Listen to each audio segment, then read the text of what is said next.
Hello, good afternoon, everyone. Welcome to Centermac's monthly market update training.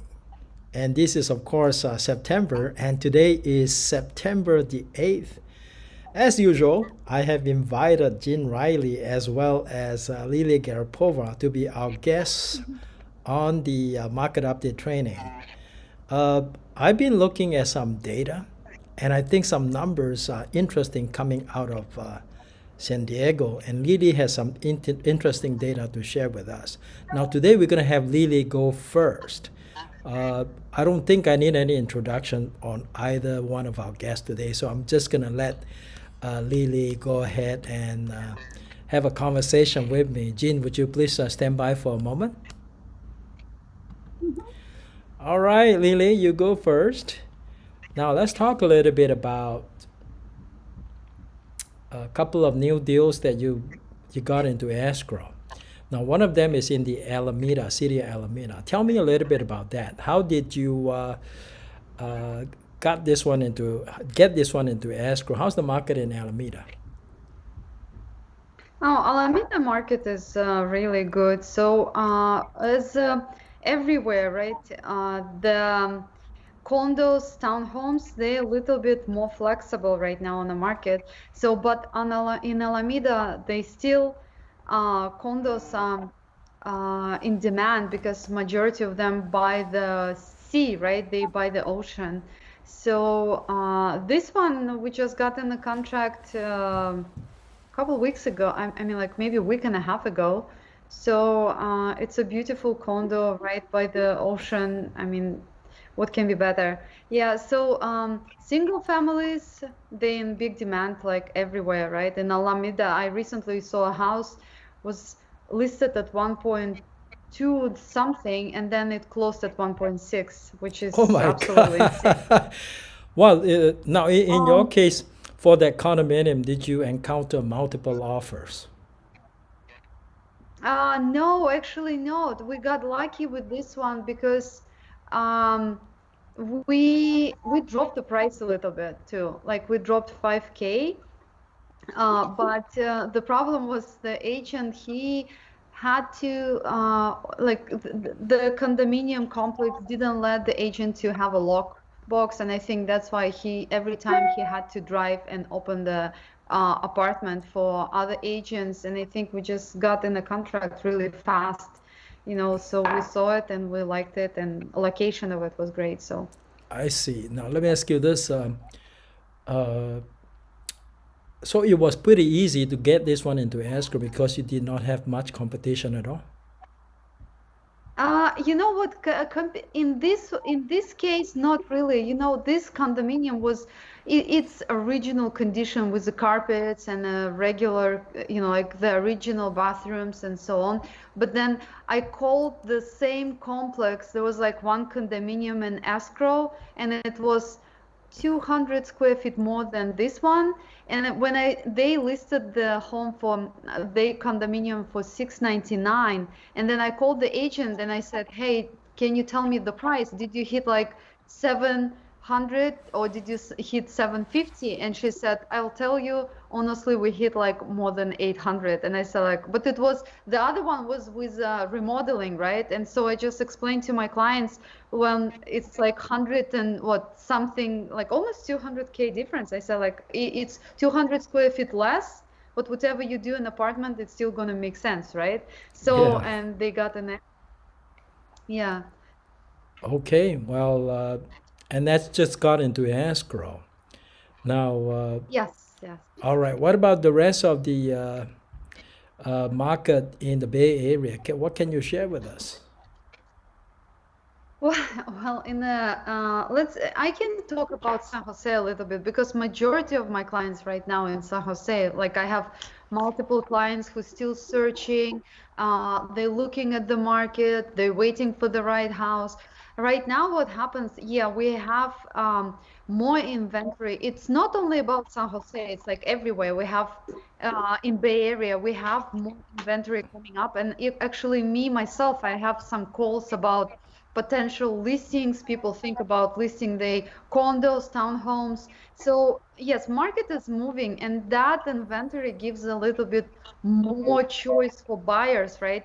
So the prices, of course, because like if you can see, if the inventory is growing, the median price will go a little bit down, but not in all cases. On single families, people still, like keep the prices high, right? On a listing price. On a condos, townhomes, they still some of them go down, and on a selling side, right? Like like on the buying side, right now, we got in a contract in San Jose in Willow Glen. We got in a contract at 1 mil, which was very low for the Willow Glen area. And the same thing happened. The house, the same footage, the same square footage house in Willow Glen probably will cost about 1.2, 1.3, right? There is nothing less than 1 mil in this area at this square feet. But then there was no really comparables for this house, specific house, which we wrote an offer for. And the seller, she expected to sell it for 1.2, and she couldn't. So because I just came, I talked to the agent, I explained why this house doesn't cost 1.2, and we just break down the numbers. And so an agent agreed with me, just the seller didn't want to give it away for less than 1 mil, right? And she originally wanted to sell it for 1.2, but we came to agreement at 1 mil and 5,000. So it's still so cheap, super cheap for Willow Glen. Well, I But we mean, just got lucky. the original listing price was 1.2, so they dropped their price a few times. Yes, they dropped it many times. They dropped it, manipulated like for 2 months, I think. 1.2, 1.1, and then they dropped it to 998, and we submitted 950 and back and forth, but we came to agreement at 1 mil. Well, 1 mil, 5,000. you seem to think that in the Bay Area, single-family residence is still in great demand. Why is it that you're able to get this one to so much below the listing price? Well, why? Because it's very specific. Like some homes, they have a good square feet at the house. They have a good square feet on a lot. It's just like the colors in the house, right? Like the kitchen is orangey, like the like everything. But when you think about it, right? Like a lot of buyers, they come in and they see the beautiful kitchen, the colors, white and gray, and they're ready to submit like 100, 200K above, which doesn't make sense sometimes, right? So, and when you see uh, like the potential in a house, right? So people see some potential and they're okay with this kitchen, right? Because you can change the kitchen. It might cost you like 20, 40K, but it's not 200K difference. And we just got lucky. I think this lady who tried to sell it for 1.2, she was in a kind of try to get more from her house. Like the agents knew that the house is very specific, but they tried to make her sell it for lower.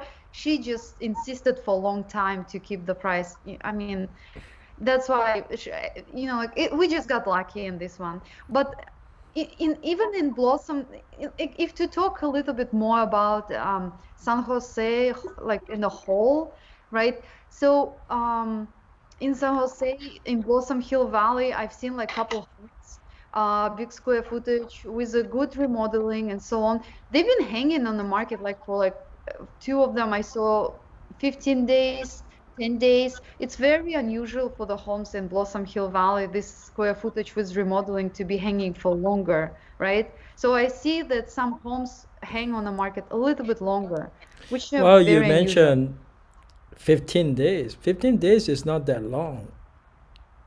I Why did mean, you say in 15 Blossom, days is long? like for Blossom Hill Valley, it's kind of long. I mean, like if it would be a week, the homes they fly in a week. If it's a good school area, they're not gonna stick a lot longer, Oh right? my So God. yeah, but the market is very, I mean, like a lot of buyers on the market, a lot. So we still don't have enough supply of homes for buyers. Oh wow. That's that's a problem.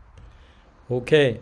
Now let's talk a little bit about inventory. You said inventory improved a little bit, which means that there are more homes that are for sale right now for both the condominium and single family residence. Are you referring to the Yes, Bay Area in general, or are you talking about San Jose? Bay Area in general. We have inventory, right? Like a little, no, I mean, like we have a little more inventory, but it's not enough again. The inventory which is in Bay Area is not enough. What about price trend now? Let's talk a little bit about price trend. Are you still seeing a price increase, or are you seeing a price beginning to stabilize, beginning to drop a little bit? What's going on with the price trend in the Bay Area? Okay, so price trend, again, we see this. We see, okay, we have a multiple offers on almost every home with a, but I mean, like with a potentially good schools and an area location and so on. So we do have multiple offers in some homes, right? Prices, they not dropping, right? They dropping probably comparing to January, but they're not going like insanely down. People still bid on the homes, right? They put like 50K, 70, but it's not like January 200K, right? Or Okay.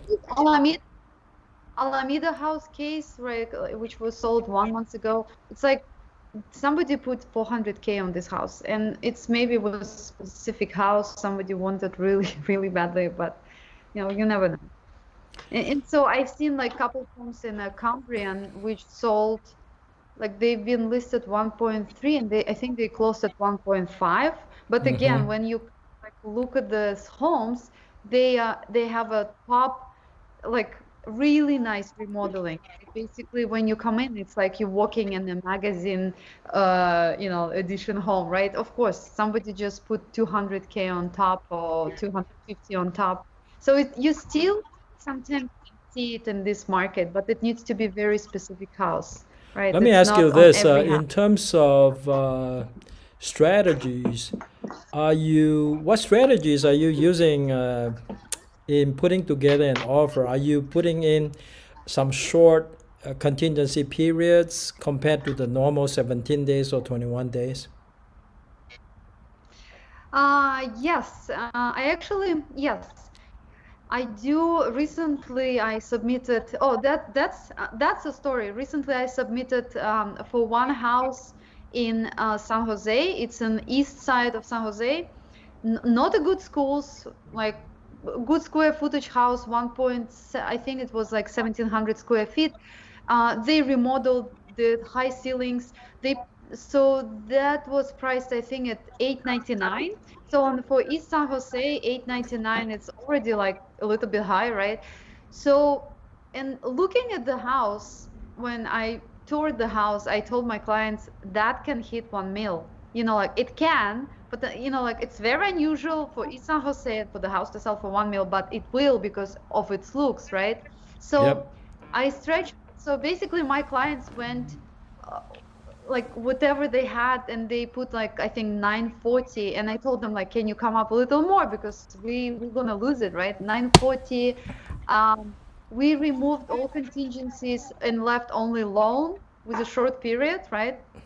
So, and I knew it's gonna sell for 1 mil, right? So basically, I followed up with an agent, and she said they got 17 offers.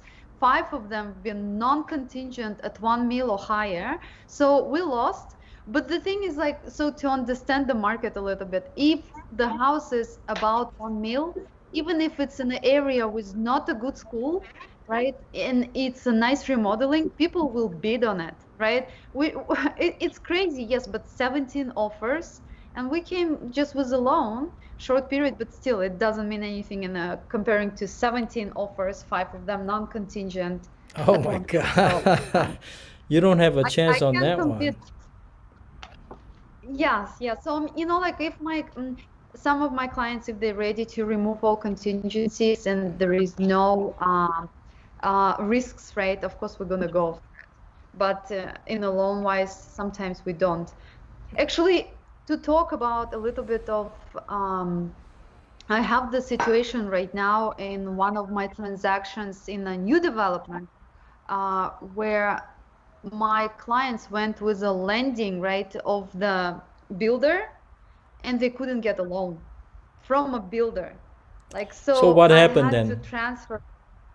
Well, my lender pre-approved my clients to 800K, and then their lender cannot close it at like at 560 something. And I say, what happens? Why my lender pre-qualified my client, and then you can't? So what we did, we just getting extension and getting my clients go with my lender, because he did pre-approve again at them again. He looked through the paper. First time in a new development that happened to me, actually, Ah, which is okay. Well, I appreciate the excellent information. So, looks like the market overall is still very hot, and there are it still is. a lot of sellers out there who are thinking when they're going to put the properties on the market. So, what advice do you have for these sellers? For the sellers, Yes. well, for the sellers, if you want to sell, you probably sell now, right? If you really, really in need to sell, now is a good time. But then I don't know what's going to happen next. All right. Now, this current trend, you think it's going to continue till end of the year, till after the election still? I think it will all depend on elections. We don't know what's going to happen next. So I'm not qualified to talk about like finances and politics, right? Like I don't know, but I think it's going to influence however it's going to turn. Uh, I don't know what's going to happen next. Now, how busy are you this month compared to the month of August? Um, I'm still busy. Yeah, I mean like I have clients who look, and like I'm constantly on a loop with my clients, who some of them just looking for the right house, right? The thing is, like, we still don't have enough inventory to choose from. That's the Mm-hmm. problem. Some of my clients are, like, for the right house. And I am busy, so I'm just even some people reach out to me even out of, like, referrals. And comparing to August, yes, I'm busy, and I can get busier if I want to, but it's That is no, I really, know. really great. I know there is a lot of buyers, a lot. And I think a lot of people see potential right now and they want to use this rate, right? So the rate is good. So if you break down the numbers and you think you want to stay in the Bay Area, right? For sure, you're going to stay here. I mean, that's probably a good time to buy. Because you need to use this rate. I don't know how long this rate is going to be, but if people expecting the prices go down like in 2008, they are not gonna go down like that. Yes. Like Uh, there's no way it's gonna go down like that. I agree with So you on that one, that's for sure. Yes. All right, thank you so much, Lily. I'm going to invite Jim Riley to the screen